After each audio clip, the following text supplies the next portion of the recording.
Hello, hello. We are live, coming to you from Costa Rica. Kat and Romeo, How are you guys? an epic duo. And we have two amazing panelists on with us today. Amy Farner from the Home Within, her fan page, and Miss Po Lin Chang from Australia, from Becoming Po Lin fan page. Sorry, it's a little bit early for Poets Late. I have my coffee here. And we have an incredible topic for you. So if you've been joining us for the Pura Vida Project Hangouts, you know that we are a group of entrepreneurs all over the world, and we study online marketing, internet marketing. We talk about different principles, and we talk about what it means to be an entrepreneur. You know, we live this life. It's kind of funny. We're going to be sharing our story. Funny how things come full circle, but you know, Romeo and I, you guys don't know this, but Romeo and I set out on this journey to go after our dreams after reading an incredible book, which I have here, The 4-Hour Work Week. This is actually our original copy. It's all beat up. It's full of bugs and mold, and it kind of smells, but we still bring it with us. And we read this book, right? We were living in Toronto. Romeo was working as a fast food manager for like 10 years, like never having any time. And I was kind of working different jobs. I kind of became a personal trainer, but I didn't really make any money. And you know what today is? Today is our 3-year anniversary of the day that Romeo quit his job, that we went after our dreams. Scariest day of our life. But today is our 3-year anniversary. Yeah, the funny thing is, crazy. like right now I look back and I'm like, how come I didn't do that any sooner? That's the funny part. Yeah, it's just crazy because I mean we feel like our life is totally different. It's completely different. I can't even imagine the life we lived before. You know, I think the biggest thing is that we dream really big now. If I think back to that day, you know, we were kind of starting out.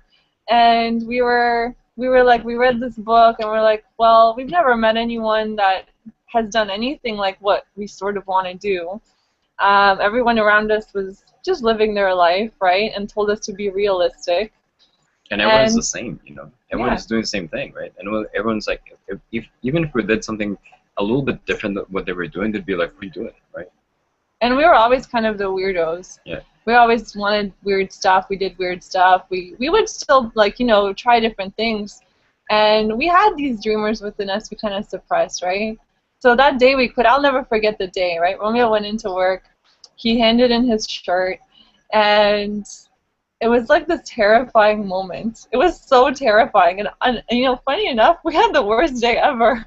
We went downtown. I remember we went like to eat at like this marketplace. We bought a chicken. But we were just sitting there kind of like, what the hell did we just do? Eating a drumstick, we're like, I think we're going to die. I don't know what we're going to do with our life, right? We're like, I don't know if this stuff is going to work that Tim Ferriss taught, right? But, hey, we did it.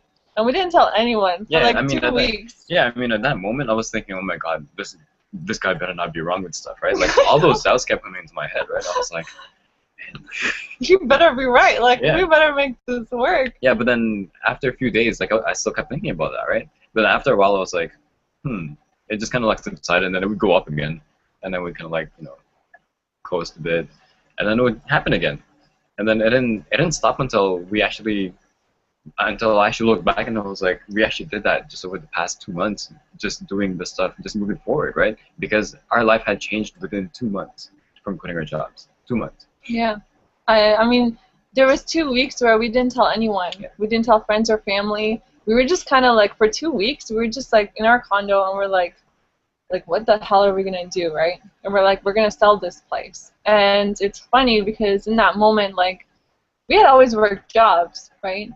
And it forced us to become very creative, right? And all of a sudden, this place we were living in, you know, full of stuff that we didn't need or even really want, all of a sudden we're like, we can sell stuff. We can, you know, all these ideas started to come in, and we're like, we can do this, we can do that.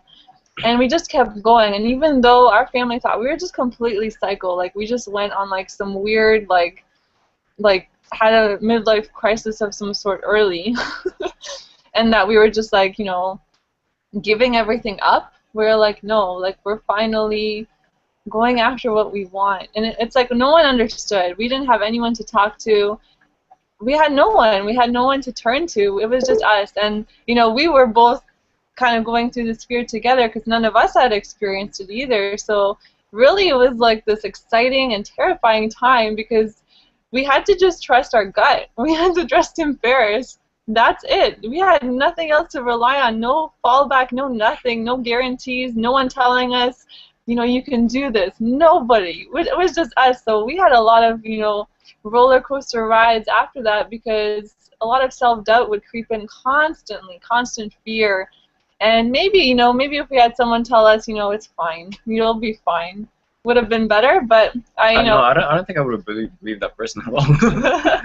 Well, if we had met people that had done it, right? Oh, yeah, maybe, yeah, of course. Yeah. It would have changed everything. So, here we are 3 years later, and the one thing, if you know our topic for today, doing the unrealistic is easier than doing the realistic. And this comes directly from the chapter System Reset from the 4-Hour Work Week. And Tim Ferriss writes that when you aim for goals, always aim for the crazy, unrealistic goals, because those are more likely to come true. How? How is that? Logically, how does that make sense? Well, let me give you an example. If, let's say, like he gives this example in the book, let's say there's a contest to win a trip, right? Let's say the trip, there's 2 trips. One trip is to go somewhere just a city over from you, right? And it's just an all-expense-paid trip to go to that place, right? And then the other trip is to go somewhere around the world, right? Somewhere across the world, right? And, it's also all expense-paid. He says that most people will still aim for the trip that's just one town over because, they can kind of imagine it more. It's a little bit easier, right? In case they fail, oh, it's not so bad if I fail, that kind of goal. So they don't try as hard. Whereas the few people that go after the big dream, they are more likely, like maybe it'll only be one person, right? That person will get that goal. Why? Because they will actually put in the work and the effort to go after it because it's worth it, because it's actually a worthwhile goal. You will work harder for something you really, really want versus something that's like, meh, right? It's easy to just be like, nah, I don't really want to do it, right? It's easy to just walk away from that. And so we took this concept and we're like, you know what? We've lived this way for so many years. We're tired of, just going for what people say is possible. And hence, the epic duo happened, right? And what is the epic duo? What does that really mean? It means we set a new standard for our life. We're like, you know what? We're going to do epic shit. And this is how we're going to define things. We're going to go for the crazy dreams. We're going to go for the things that people can't even imagine. And you know what? It's been 3 years of constantly, one after the other, making these dreams real. We're in Costa Rica right now. We've been traveling here on and off for like 2 years. We've done some crazy shit, right? And it's funny because it's kind of normal for us now. Whereas I know for other people, right, like our family and friends especially watching, it's like there's this level of disbelief. There's a disconnection there because they're just like, oh, well, they're just doing their thing now, right? But before it wasn't like that. Yeah, it wasn't. They used to pull us back, And it wasn't like there's nothing wrong with them pulling us back. It's just because they care about us, right? It's just that it's an unknown territory, right? So it's almost like if a child tries to go, like a kilometer away from you or something like that, then they get scared, right? It's the same thing, right? It's like there's that fear that you're not going to make it, kind of thing, right? But it's not for us. It's like we can do that anymore. We can be that the kid anymore. We couldn't be the child anymore because we had to just find ourselves, right? We had to find our own way. And really also, like, we have kittens now. Kittens, not kids. Yeah, no. Not yet. Kittens. And it's funny to watch them because they're so curious and they constantly push their limit. It's like they test themselves. Like Dottie the other day climbed a tree onto the roof. And it's like this constant thing of testing your limits. And that's what kids do too, right? And we kind of forget that as we get older. We kind of create these walls and these barriers of what's possible, and we don't really push past that. And that's also why people say your dreams are outside your comfort zone, because those dreams takes a certain amount of growth, right? Takes a certain amount of pushing your limits and breaking down those barriers that we created ourselves in our mind, right? And it takes that experience of going through that, right? It's exactly like becoming a butterfly, right? And it does feel very uncomfortable. I mean, I can tell you, I always remind myself there's a very fine line between fear and excitement. It's butterflies in your stomach. It's, you know, shaking. It's maybe a little bit of anxiousness. It's maybe you sweat.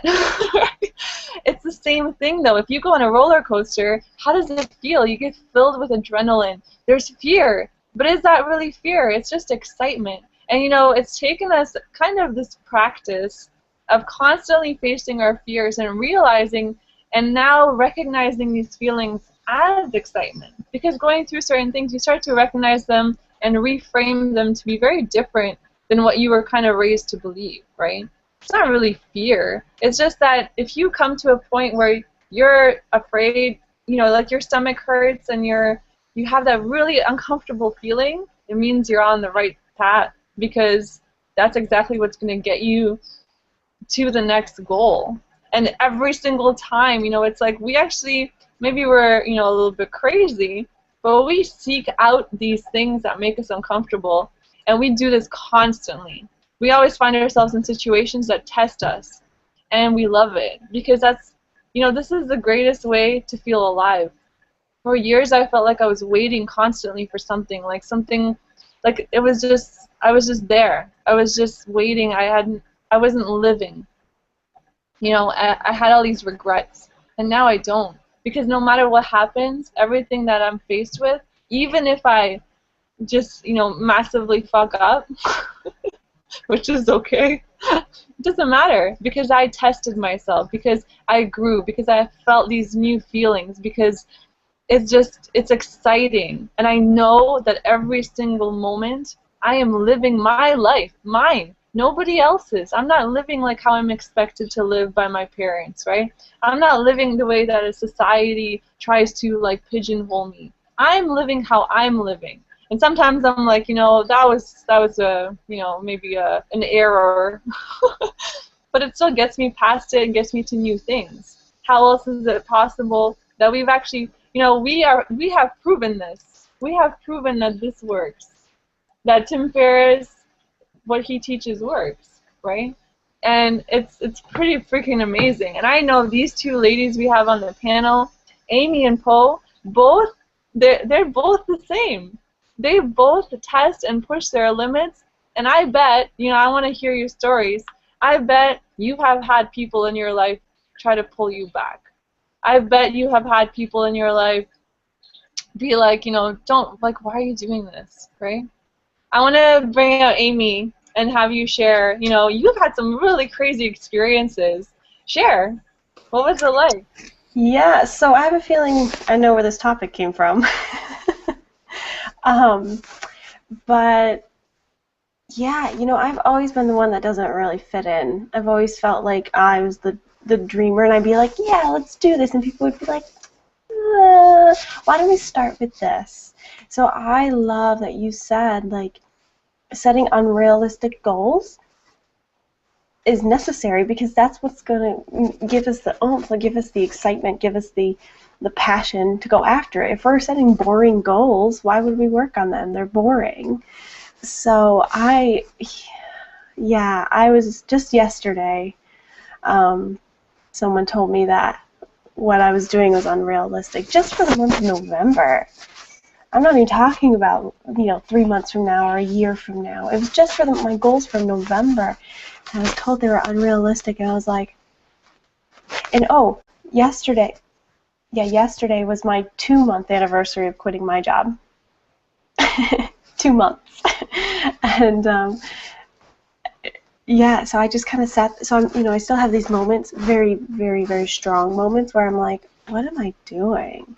And it really like threw me for a loop, and so I came back to the tribe, and I was like, guys, this happened to me. I knew I got the support that I needed. And then I also take this prosperity class, and I got what I needed there too. But it's so true, like, if I'm not dreaming big, I'm pigeonholed and I'm uncomfortable and I can feel my skin crawling. And if I'm doing what's normal in society, like I'm so unhappy. And I always have been. And as soon as I started this journey, as soon as I quit my job, it's really strange, but I was like, I'm free. I don't know what I'm doing, but I'm free. And so I started taking the next indicated action and taking those baby steps. And I'm so glad that I did, because my goals are unrealistic, and and that is driving me. That is my passion. That is why I'm here. This is why I'm living. Like, it's so necessary. So if you have unrealistic goals, Kat, Romeo, Poe, whoever's watching this, that's good. You're on the right path. And I'm so glad we did this. I needed this. And I woke up, it's like 7:30 here, my time, in the morning. And this is an awesome way to start my day. God, it's beautiful. Preach it, sister.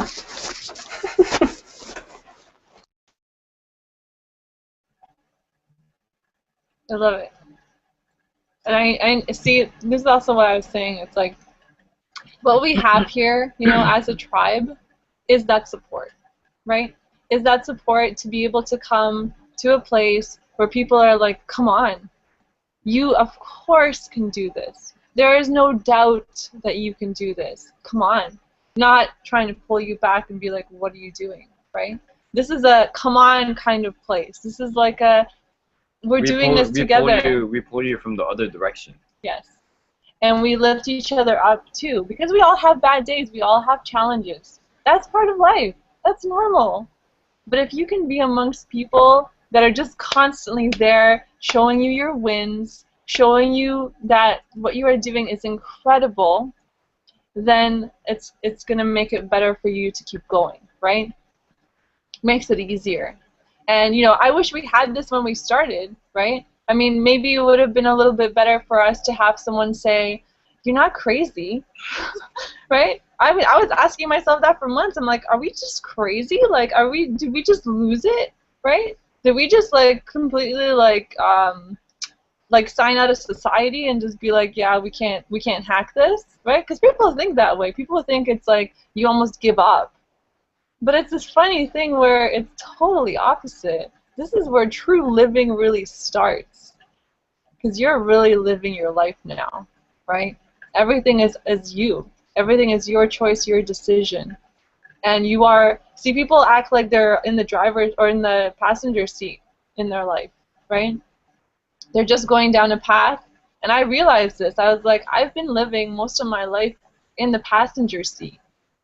And I've let, my circumstances, society, parents, those people around me be the drivers.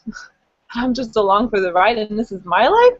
No, I'm in the driver's seat. I can turn when I want to turn. I can go faster if I want to go faster, right? I can choose an off, beaten path road that's like gravel and like, in the jungle if I really want to. That's me, which is where we are, right? And I'm the one. I'm always going to be in the driver's seat. And there's this quote, I forget the exact words, but when I roll into my grave, right, speeding really fast, like rolling into it, like with full force, I want to be like, hell, that was a good ride. I don't want to go in there with regrets, right? I want to roll in there and be like, fuck yeah, that was a good life, right? I want to bring up Poe, and Poe, you have amazing stories too. It's funny how our stories are so parallel. Oh yeah, big time parallel. Cause I'm like the rest of these guys. I was not like anybody else, and I was trying my best to fit into what everyone else was doing.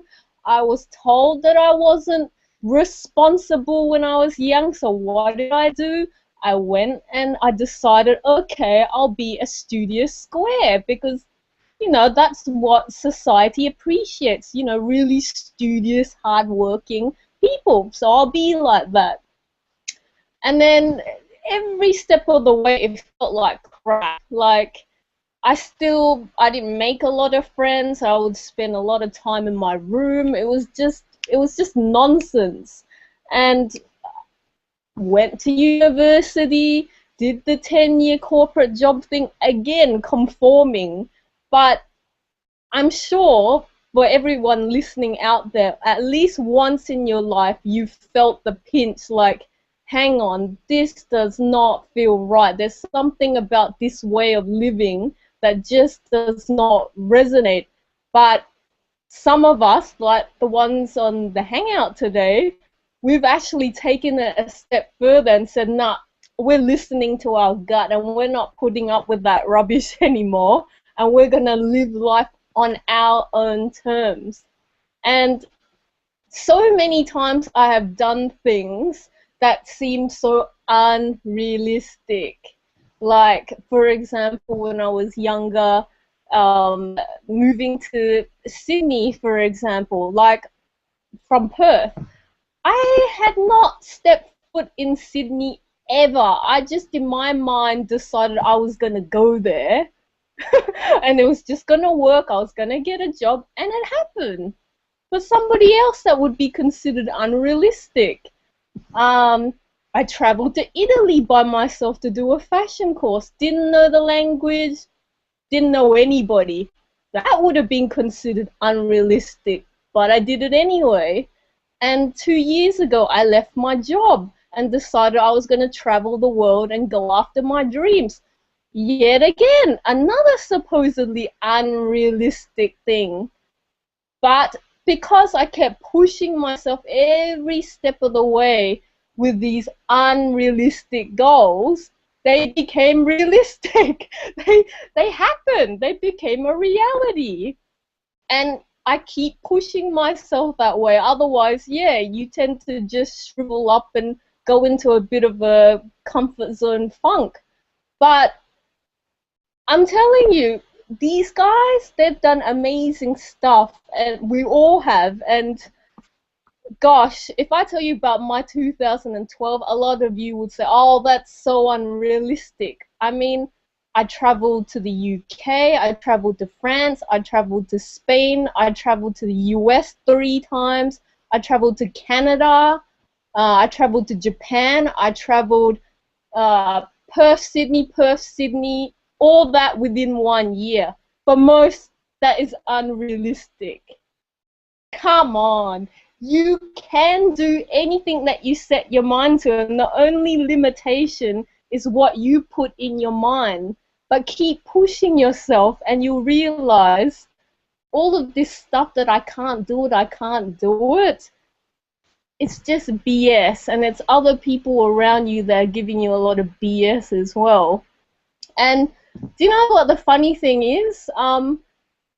Yeah, it's funny. I think starting from the time I decided I was going to go after my dreams, the friends that were not serving me, wow, they dropped like flies, and it was quite a traumatic experience. But obviously, in hindsight now, I'm thinking that was the best thing that ever happened. So if there's people in your life that aren't supporting you, you keep going on your mission, you keep working on your mindset, and I don't know, if somehow the universe has a way of doing things and making it right, they'll either disappear or, you know, in some of my cases, like, I remember my parents would question what I was doing, like, you know, what's happening here, you know, you gotta be generating an income, something needs to be happening, but you know what?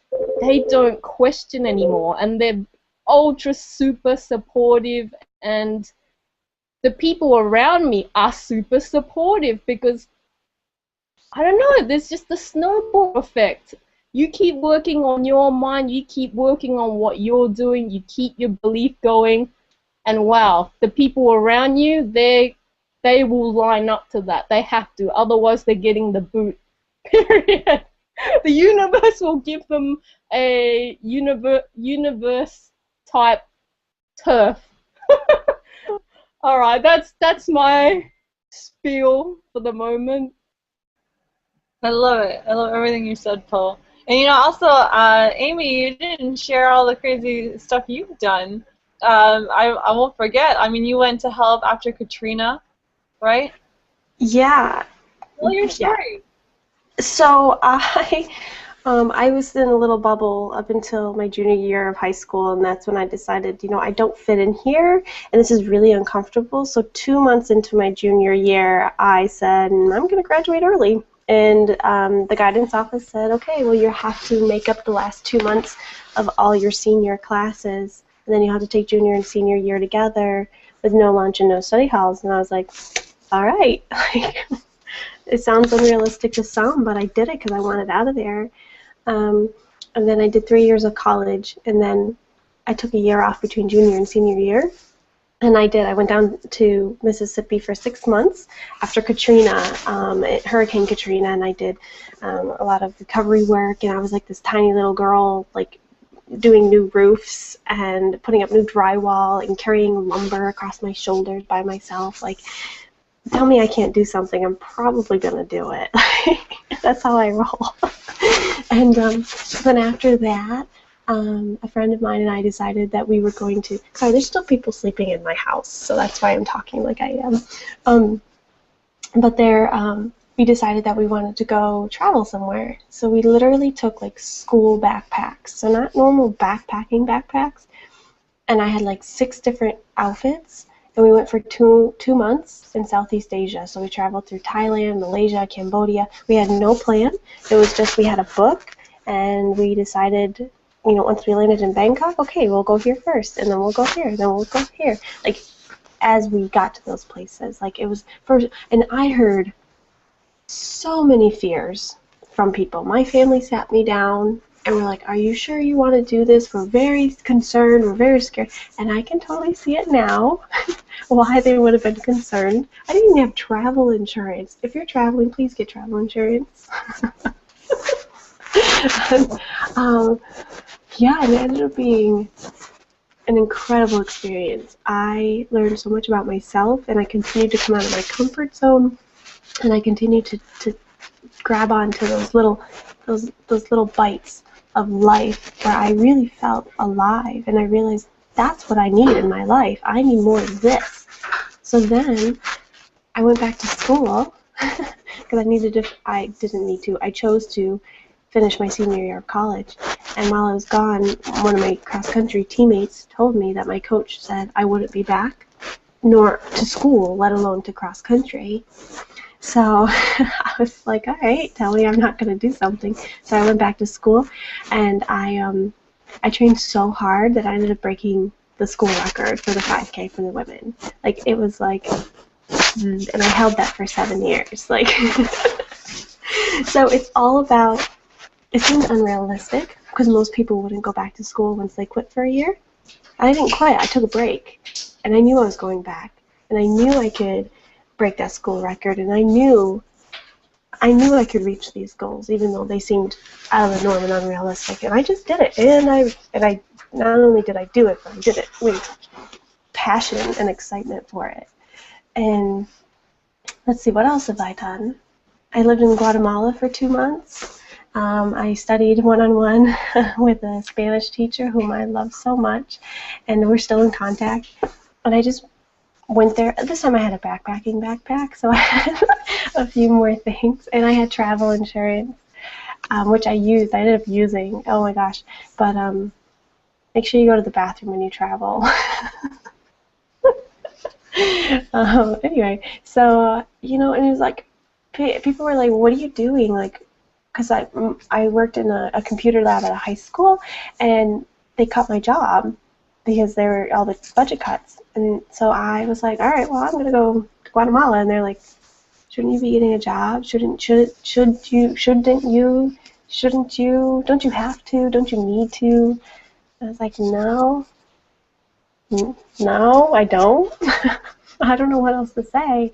And so I went, and I had a ball, and I got out of my comfort zone, and I saw some amazing things.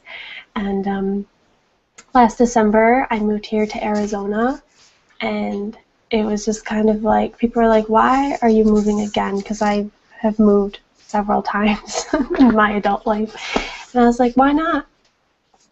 That's the only answer I have. Why not? Because it's exciting, and it's warm. I grew up in Buffalo. I was living in Buffalo, New York. It's warm. And so it's just, lots of things are unrealistic. Lots of things I have done are completely unrealistic, but I do it anyway. I literally threw a dart at a map one time to choose where I was going to move next. I ended up going to Philadelphia. Unrealistic, and it worked. I found a job. I found it, and that's actually where I found the job that I quit 2 months ago. It served its purpose for 2 years, and it got me to where I am today. It got me to this place where I am following my unrealistic dreams that are really realistic. Yeah. That's funny because that's how we ended up in Costa Rica. Romeo closed his eyes and pointed to the map, and then here we are. Another thing, Amy just did her first triathlon. Oh yeah. Freaking amazing. That's, And word. I mean, come on. That's incredible. Yeah, that was how funny that that's like wasn't on my radar. Yeah, so to be completely honest, I trained a little bit, but I didn't really train a lot. It was, for me, that race was mindset. The difference was my mindset. When I raced before in college and in high school, I was terrified of everything. I was terrified of every workout. I was terrified of my teammates. I was terrified of my coach. I was terrified really of the races. And that's just how I lived, with this fear. And it just fed itself. But this time, last Sunday, I was like, it's going to be what it's going to be. And I'm strong and I'm enough. And I'm successful, and I do have some training under my belt. I know how to swim, I know how to bike, and I know how to run. There's no reason I can't do this. So I think just because I was in that mindset, I really pushed it hard, and I was able to because I wasn't in fear, and I wasn't like, oh my God, this is going to hurt. It was just like, let's just do this. And it just flowed. That energy just flowed, and it was amazing, and I can't believe I almost forgot to talk about that. It's all about mindset. It's 90% mental. Everything. Everything is 90% mental, 10% physical. Yeah, Okay. absolutely. Definitely. Thank you. Stepping off my soapbox. I love you on the soapbox, and Poe as well. I mean, both of your stories are so incredible and so inspiring. I mean, it's such a different feeling to be surrounded by people that understand this, that understand, be unrealistic. Hell, if we'll be here to push you to think even more unrealistic, right? I mean, for those that are watching this, you're on a page, and you probably see a button below. If you don't, you can get back to the person that invited you to this hangout, right? Or whichever group you're in, get back to the person that invited you to the group. What we've actually announced is, we work with this business system, right? What we do is we do online marketing. We're online entrepreneurs, constantly working on our skill set, right? But as you've heard, personal development is a huge part of that. And having this community of support and being able to work, and have a place to go where you can ask questions, a place to go where you can have support, emotionally, mentally through this whole journey is such a blessing, right? Romeo and I didn't have that when we started. And it took a while. We kind of floundered around for a few months, not really knowing what to do at all, right? And then we found this system, and since then have been able to really focus down on our goals and achieve even bigger things than we could even imagine. And what we just released is, this is called the Pura Vida Project. What is the Pura Vida Project? Pura Vida is a phrase they say here in Costa Rica, and it means pure life. What does that really mean? For us, for me, it means to live to your truest essence, right? To your truest self, to your truth, to what you want, to your desires, right? And all of this stuff is possible. And what we did was we created this Pura Vida Project tribe and this community because this is all people, as you've heard with these stories, that are completely true to themselves, right? They're not lying to themselves. They're not, deceiving themselves as to what is possible in this life, right? And so we in this community work together with this business system, which you can access and you can have access to and be able to work with us, be able to come on these panels, be able to, we have a really amazing secret group. It's the leadership crew. And the magic that I have seen happen in this group, even just over the past couple of months, is one of my dreams coming into fruition. Because there's so much love and so much support. I have never seen a community like that. When you have challenges, as we all do, that is the place to go. That is the place to kind of check in and get that boost that you need. We all need it sometimes, right? And that is the place where people will mirror back to you your success when you can't see it yourself. That is, you need mirrors in your life. And people can be mirrors to you. But they can either be mirrors to you of your successes, or they can be mirrors to you of your fears. And this group is a place where with everything mirrored back to you from each person, it's always going to be your best self. It's always going to be your truest self. It's always going to be, the most amazing things you could imagine about yourself. And these people see that in you. And sometimes you need to see other people to do that, right? And so another thing that we actually have coming is we're going to have our very first live Costa Rica Masterminds in Costa Rica in 3 months. At the end of January 2015, we're getting together with a very small group. We actually have, all the spots are almost filled. We only have 2 spots left. It filled up like that. And we're going to get together for a week in Costa Rica. We're going to be waking up on the beach, to the sound of the toucans, to the sound of the macaws, to the sound of the birds, right? And feeling that breeze from the ocean together, with people like I just described, these people that are here to be together, that have these big dreams that we can fulfill together. And we're going to do some crazy epic shit, epic duo style, of course. We're gonna go whale watching. We're gonna go dolphin watching. We're gonna go do some adventures. We're gonna go to an animal sanctuary and hold sloths. I mean, come on. If that is not a life-changing moment in itself of holding a sloth, I don't know what is. And we get to mastermind together about our business. We get to come together as a group, working as online marketers, working as business online entrepreneurs, and be able to come into this place, brainstorm and incubate even bigger ideas and dreams, and walk out of that retreat with an even bigger vision, with even bigger possibilities in our mind of what we can achieve. That's what's going to happen. And this is one of those things that will propel you and have you, when you're walking that staircase, it's like taking 10 steps at a time by being at something like this. Romeo and I had our first experience of a master's retreat in Costa Rica, and it completely changed our life. Completely.